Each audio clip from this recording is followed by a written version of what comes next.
ಅಣ್ಣ ಇಷ್ಟರವರೆಗೆ ಯುದ್ಧ ಕ್ಷೇತ್ರಕ್ಕೆ ಬಂದವರಲ್ಲ ಹೊಡೆಯಿರಿ ಬಡಿಯಿರಿ ಕಡಿಯಿರಿ ಕೊಚ್ಚಿರಿ ಕೊಲ್ಲರಿ ಇಷ್ಟೇ ಮುಗಿಸ್ಬಿಟ್ಟು ಈಗ ಇವರು ಮಾತನ್ನ ಕೇಳಿದಾಗೆ ಯಾಕೋ ತಾಳ್ಮೆಯಿಂದ ಗೊತ್ತಿದ್ದಷ್ಟನ್ನ ಪ್ರಾಮಾಣಿಕವಾಗಿ ಹೇಳಬೇಕು ಅಂತ ಅನಿಸುವುದು. ಯಾಕೆಂದ್ರೆ ಅವ್ರು ಹೇಳಿದ್ರಲ್ಲ, ಎತ್ತು ಹೊತ್ತು ಸಾಕಿ ಸಲಹಿದ ಎದೆಯ ಸ್ತನ್ಯವನ್ನೇ ಹಾಲಿನ ಪಾತ್ರೆ ಕುಡಿಸಿದ, ಇದೆಲ್ಲ ವಿಶೇಷವಾದ ವಿಷಯಗಳು ಉಂಟು.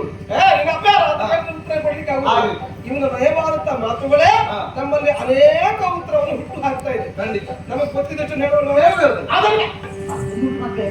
ಯಾವಾಗ ಗೊತ್ತಿದ್ದನ್ನು ಹೇಳ್ಬೇಕು. ಅಂದ್ರೆ ಈಗ ಲೋಕದ ರೂಢಿ ಎಲ್ಲ ಬಲ್ಲವರೆಲ್ಲ ಬಲ್ಲವರು ಬಹಳಿಲ್ಲ.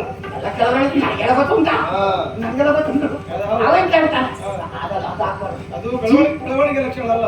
ಜೀವನದಲ್ಲಿ ಉಸಿರು ಪಸರಿಸುವಲ್ಲಿವರೆಗೂ ಆತ ಕಲಿಲಿಕ್ಕುಂಟು, ತಿಳಿಲಿಕ್ಕುಂಟು. ಮನುಷ್ಯನಾದವನು ಸಾಮಾನ್ಯ ಒಂದು ಇರುವೆಯಿಂದಲೂ ಕರೆಯಬಹುದಾದದಿರ್ತದಂತೆ. ಆದ್ದರಿಂದ ಹೇಳ್ತೀರಲ್ಲೇ ಕೇಳುವ ತಾಳ್ಮೆಯಿಂದ ಹೇಳ್ತೇವೆ.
Dios